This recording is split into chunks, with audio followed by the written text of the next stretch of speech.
Introducing the remarkable Mighty Wipes, an all-natural product designed to meet your cleaning needs. With its professional-grade formula, these wipes are both alcohol-free and gentle on the hands, ensuring that your skin remains soft and nourished after each use. Versatile and efficient, Mighty Wipes can be utilized in various settings, from kitchens to barbecues, and even for personal and automotive purposes. What sets these wipes apart is their unique ability to cater to individuals with allergies and sensitivities. So whether you're focusing on thorough kitchen sanitation or tackling automotive messes, Mighty Wipes provide a reliable solution that ensures effective cleaning with utmost care for both your surfaces and your well-being.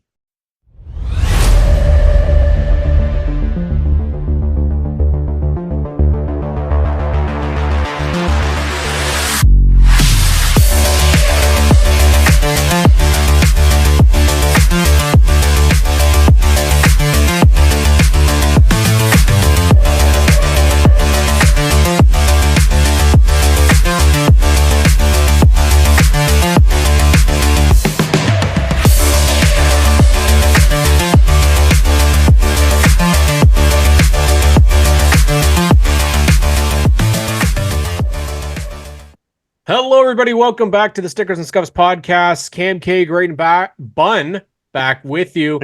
And man, has this one been a long time coming. Man, I think he must have been like one SNS fan, like number 1 or 2 or 3.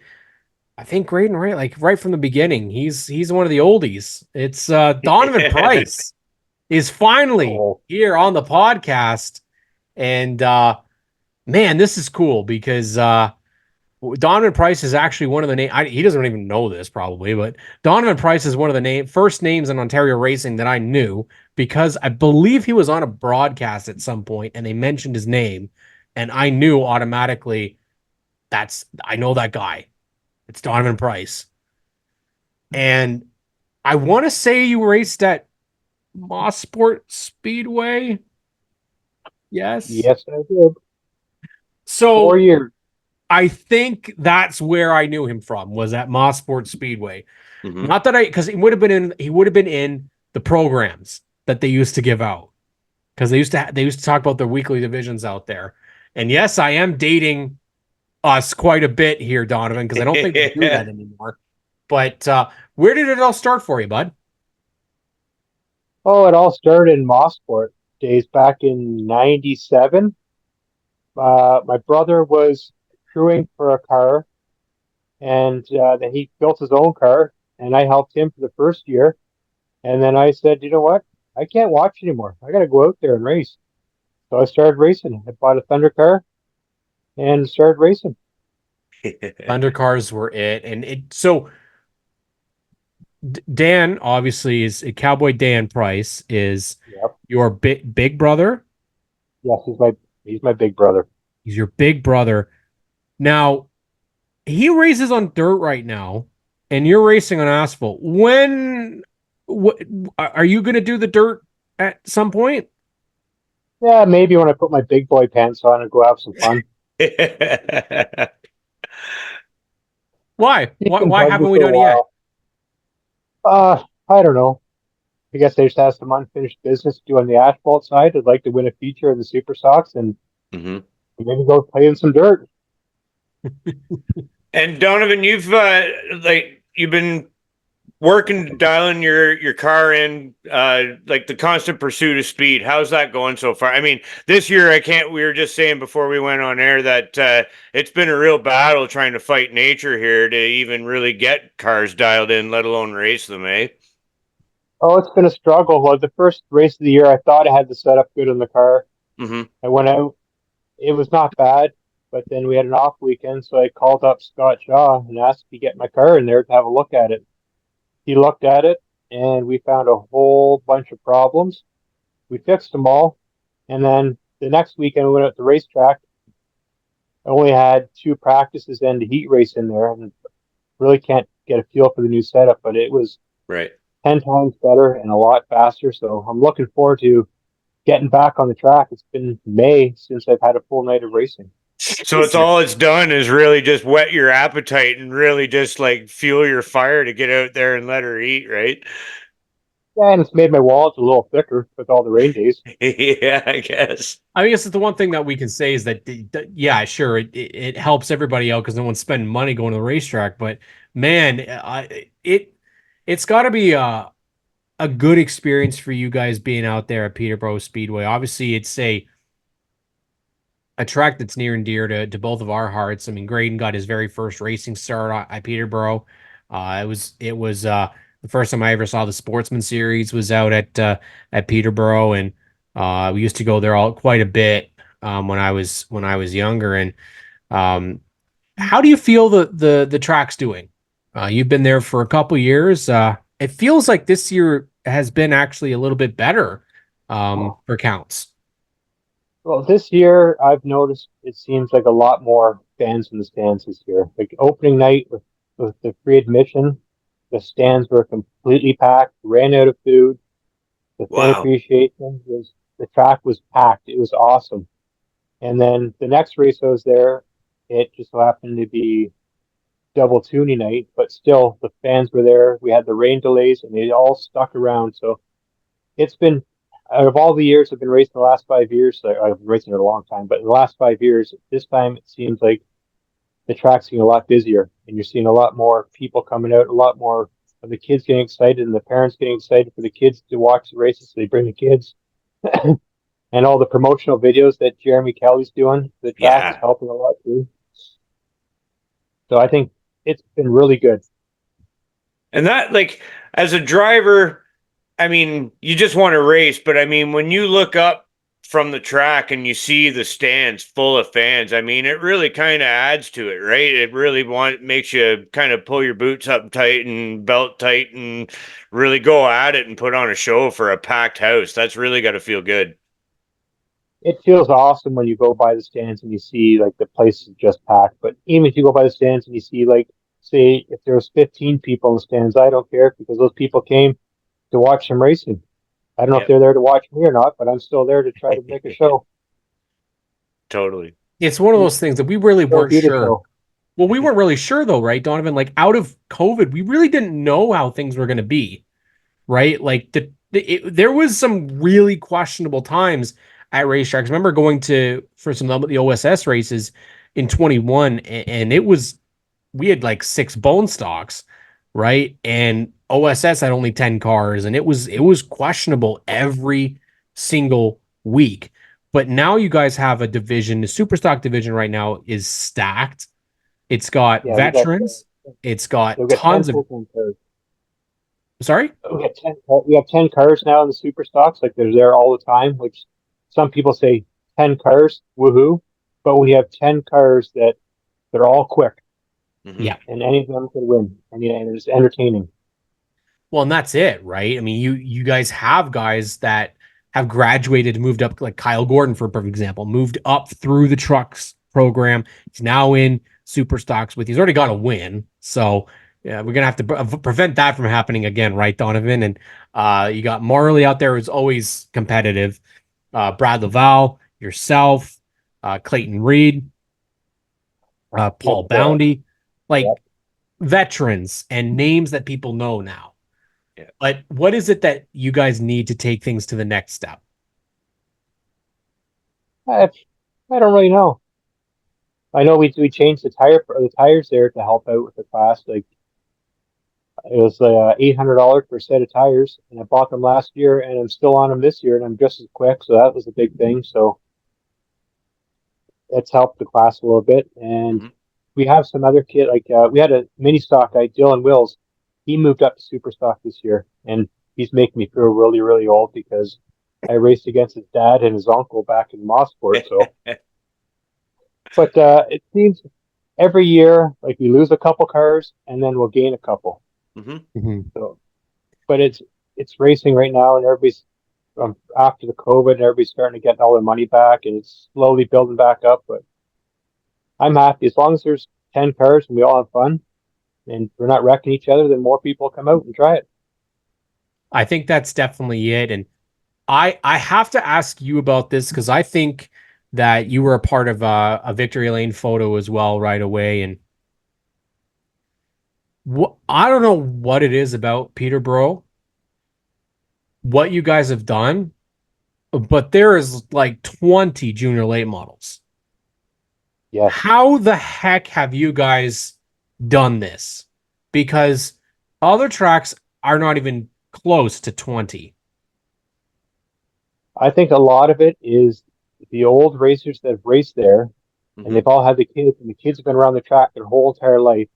And now that they have the junior late models and they start seeing them, like, Dad, I want to do this. Like there's this year, there's a couple more kids that their dads used and grandfathers used to race at the track, Mhm. and now they've got the junior late models. It's absolutely crazy. Like there's 20 junior late models now, and they have to. There's so many of them. They have to break them up in two classes. They have the faster ones, and then they have the slower ones, which is great.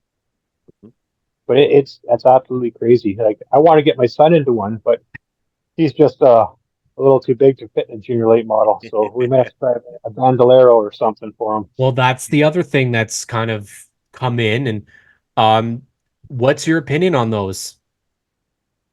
I think it's great that they're coming in, and I get to feel bad for the junior late model people too, but they'll still have the classroom. But the bandoleros are great for the bigger kids. Like my kid's 12 years old, and he'd have a hard time getting a junior late model where he can get into a bandolero, and he can have that for 5, 6 years. Right. He can grow into it. And Well, and so the differences between a junior late model and a bandolero, what kind of constitutes the difference? Is it a step up or is it like a step sideways? Are they kind of the same? it's they're both the same, except the bandoleros have full suspension and they're INEX sanctioned, so like the Legend series. So all the bandoleros are exactly the same. You get all the parts and INX and stuff like that. So you can take a bandolero, you can go to Nova Scotia and race. You can take a bandolero, you can go to the States and race with Kyle Busch's kid.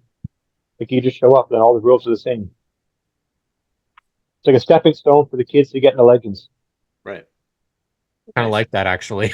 That is actually quite good because I want to see Carter in there too. Right? Like that's the thing is you want to give as many opportunities for kids as possible. Like give as much possibility. But then we saw Peyton racing them too. So even the full size adults, well, he's not with full size, but good size adults can get in and race them too. Is it something that even like adults can race these, or are they mostly just for kids? In the States, they have adults who are actually racing them. There's an actual division for the adults to race them as well. So like There we go. Got lots of opportunity. Graydon, there we go. We'll get you a bandolero. Yeah, whatever. Jeff, Try anything once, but uh, Jeff got the Arrive and Drive program going too, which is great as well. So you can just rent one for a race, or you can rent one for 3 races, and they have the full support there and everything. So it's a great program that Jeff's doing right now.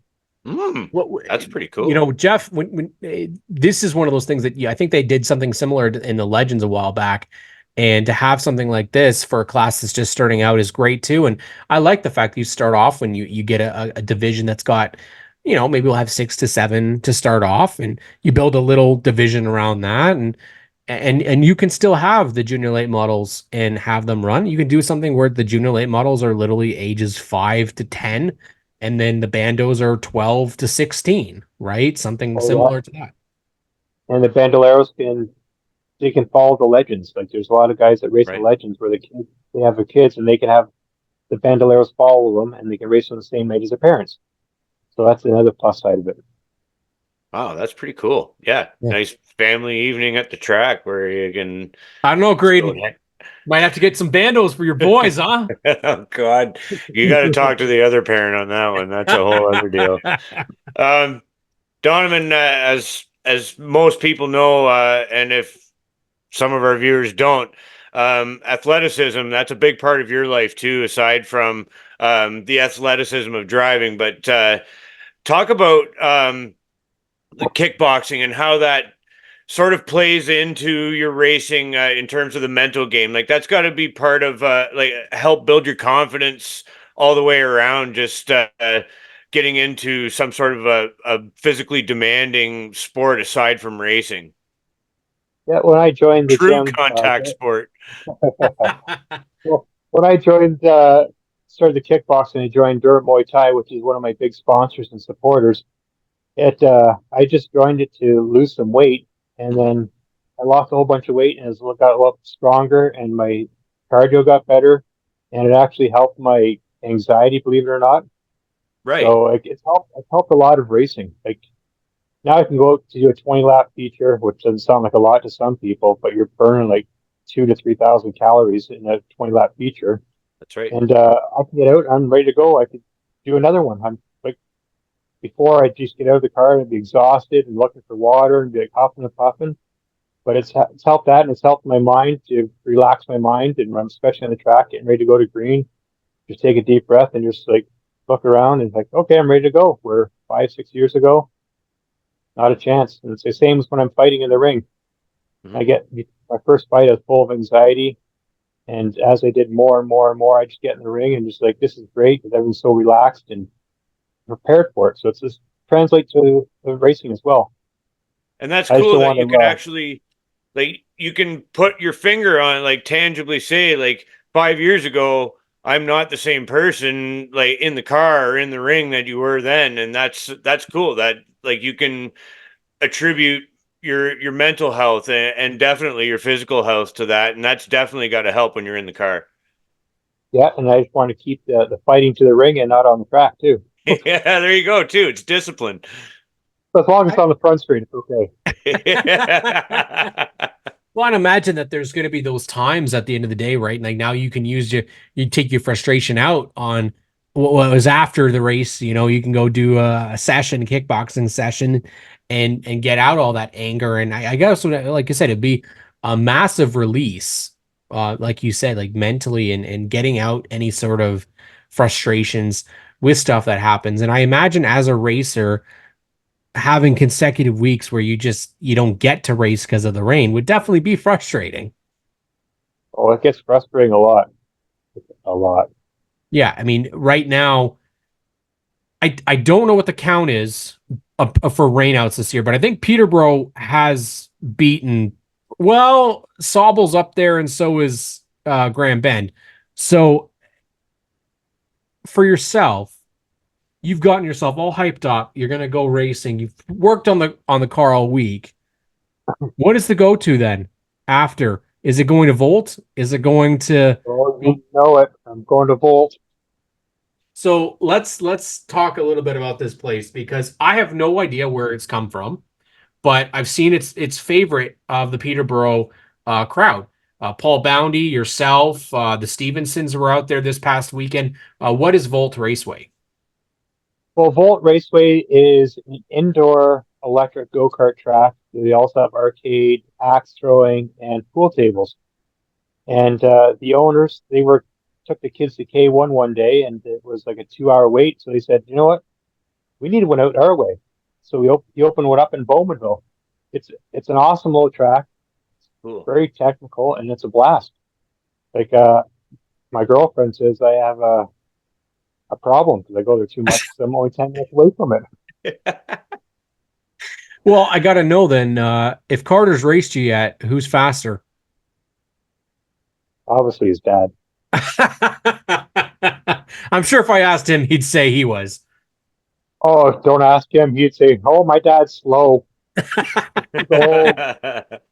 but mind you, last time I raced kart on the big track, the adult track, I don't get a chance to race. I had both my kids on the track at the same time. That was awesome. But I passed my oldest son, and he tried putting me in the wall. And then I get up to Carter, and he looks over and giggles. He starts pounding me. After race like that, how does it feel to get hit? And is that the hope? I guess not the hope, but is there plans to have your sons both in racing? Well, my oldest son, he likes coming to the track, but he never really got into racing as much. He got into a cheaper hobby, he likes to say, but it's fishing, which is expensive too. But he loves his fishing. But Carter, I call him a mini me, which is very scary. We don't need two Donovans around. Trust me on that one. But he's absolutely, he absolutely loves racing. Loves it so much, and uh, like I want to get him into race car. And my days are starting to come numbered for racing, and I'd be happy if I sold all my stuff and got something for Carter, and I was just sitting there watching him race. It's a totally different feeling watching your kid out on the track racing. It puts a smile on my face. So I'm Yeah. really hoping he gets to Bandolero. I've also been looking at maybe possibly a mini stock for him just to get it, just to learn on for practice for a couple of years and then get out on the track. He's asked if he could take my super stock out on the track, which I got no problem. He's 12 years old. He drives my truck around at my brother's place. He's he knows how to control the stuff. So if you put it in first gear and just went around the track, so be it.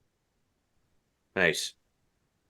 That's like having that ability, like where you're out in the country where like the kids can jump in a truck and just kind of get the feel of bombing around, and it's kind of natural for them to maybe want to take after dad and jump in a car or whatever soon enough. But and as you said, as you get to the maybe the backside of maybe your driving career where you maybe want to maybe not necessarily want to, or you start thinking about stepping back, it kind of does fuel your fire knowing that maybe you won't be in the driver's seat so much, but watching your kid do it, that's got to really feel good.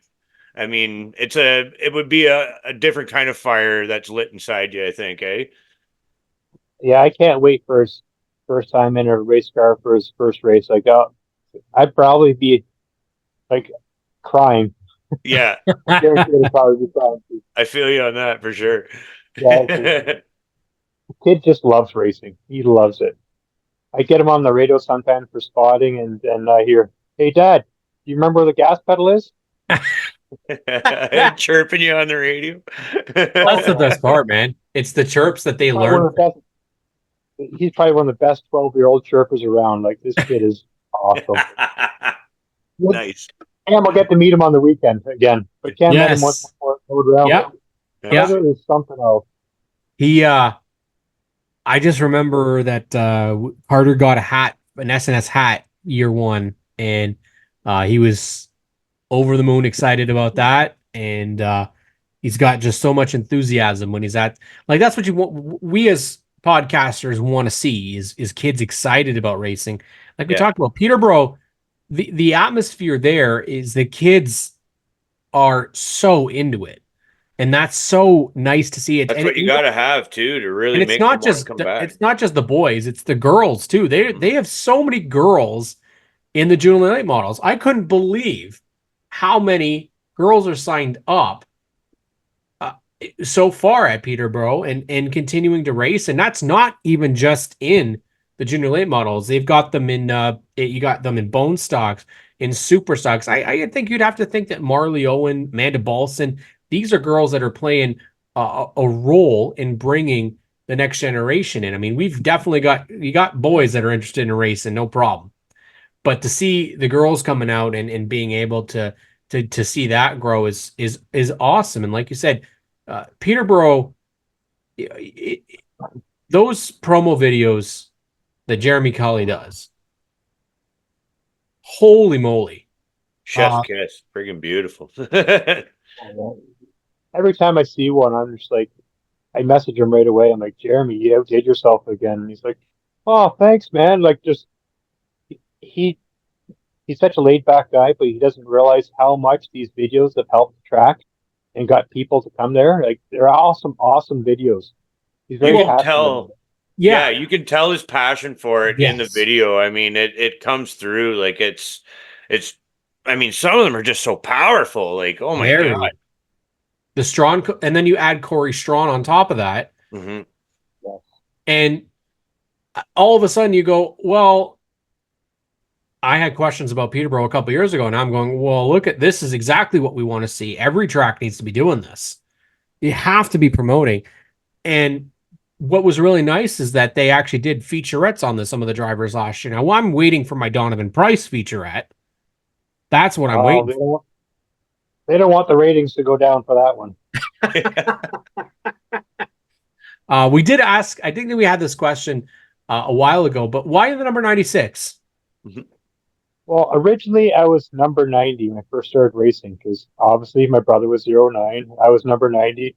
We had identical cars, painted exact, like he had a Monte Carlo, I had a Chevello, but they were painted up identical sponsors. And we did that for 2 years. And then KX96 became a sponsor of mine and his. So they sponsored us for a couple of years. And Dan went to 96. I went to 96. But then when they stopped sponsoring us. He went back to '09, and I just figured, you know what, I need to have my own number, so I just kept with 96. Cool. Like KX96, the radio station? Yes, sir. I don't know how we had their coffee mugs because it wasn't near us, but that's it. That's the type of partnerships that I love to see because you had a number that was important to the partnership. Hmm. How is partnership hunting in 2024? I imagine it's quite difficult.